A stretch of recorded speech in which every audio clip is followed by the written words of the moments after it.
ඔබ හීන දකින්නවද? ලෝකයේ දිනන්න මූල්‍ය නිදහස ලබන්න හීන දකින්නවද? අපි හැමෝම ධනවත් වෙන්න කැමති.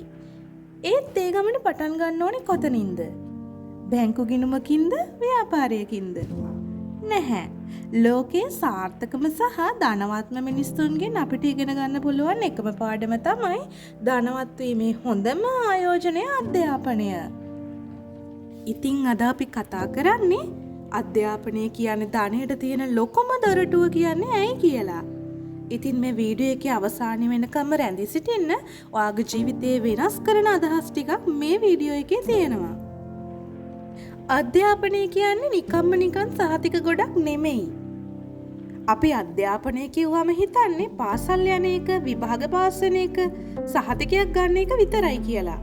ඒත් ඇත්තටම ධනයට යන අධ්‍යාපනය කියන්නේ ඊට වඩා පුළුල් දෙයක්.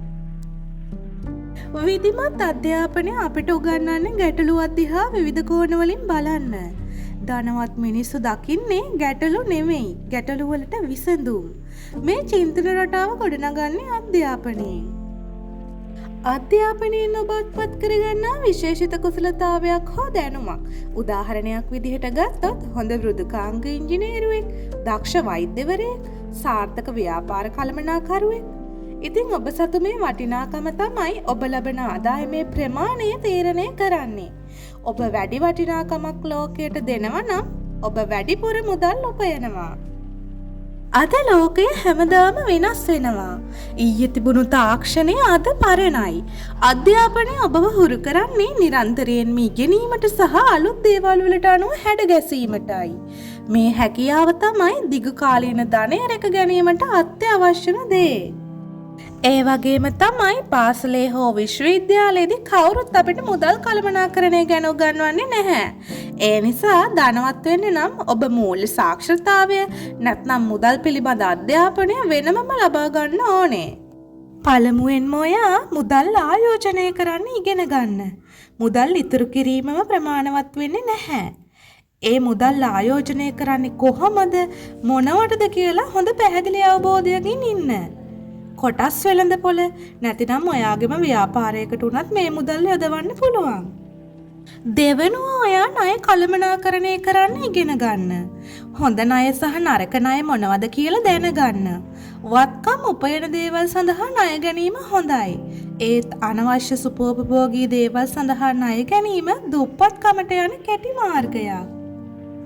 දෙවෙනුව අයවැය සහ වියදම් පාලනය පිළිබඳව ඉගෙන ගන්න. ඔබේ මුදල් කොහෙටද යන්නේ කියලා පැහැදිලි අවබෝධයකින් ඉන්න. ධනවත් මිනිස්සු වියදම් කරන්නේ ඉතිරි කළාට පස්සේ. එහෙත් දුප්පත් මිනිස්සු ඉතිරි කරන්න හදන්නේ වියදම් කළාට පස්සේ. මතක තියාගන්න, මූල්‍ය අධ්‍යාපනය කියන්නේ ඔබ ඔබේ මුදලේ සේවකයා නොවි අයිතිකරුවා වන ක්‍රමය. බොහෝ අය හිතන්නේ ධනයෙන් ලැබෙන්නේ හොඳ කාර් එකක්, ලස්සන ගෙයක් විතරයි කියලා. ඒත් ධනයෙන් ලැබෙන ලොකුම දේ තමයි නිදහස. ඔබේ කාලය ඔබට අවශ්‍ය විදිහට භාවිතා කිරීමේ නිදහස, ඔබ ආදරය කරන අයට උදව් කිරීමේ හැකියාව, අන් අය වෙනුවෙන් යහපත් දේ කිරීමේ බලය. මේ නිදහස ලබා දෙන මාවත සකස් කරන්නේ ඔබ නිරන්තරයෙන්ම ලබා ගන්නා දැනුම. ඉතින් අවසාන වශයෙන් ඔබට ධනවත් වීමට අවශ්‍ය නම් ඔබේ පළමු සහ හොඳම ආයෝජනය විය යුත්තේ ඔබේ මනස. විධිමත් අධ්‍යාපනයෙන් මූලික දැනුම ගන්න. ඉන්පසු පොත්පත්, පාඨමාලා, උපදේශකවරුන් හරහා නිරන්තරයෙන් මූල්‍ය අධ්‍යාපනය ලබා ගන්න. ඉතින් සතියකට වරක්වත් ඔබෙන්ම මේ ප්‍රශ්නය අසන්න. මේ සතියේ මගේ ධනය වර්ධනය කරගන්න මම අලුතෙන් ඉගෙන ගත්තේ මොනවද? ඉතින් ඔයත් මේ අදහස් වලට එකග නම් අනිවාර්යෙන්ම අපේ channel එක subscribe කරලා තියාගන්න. මේ වටිනා දැනුම අනිත් අයත් එක්කත් බෙදා ගන්න, share කරන්න.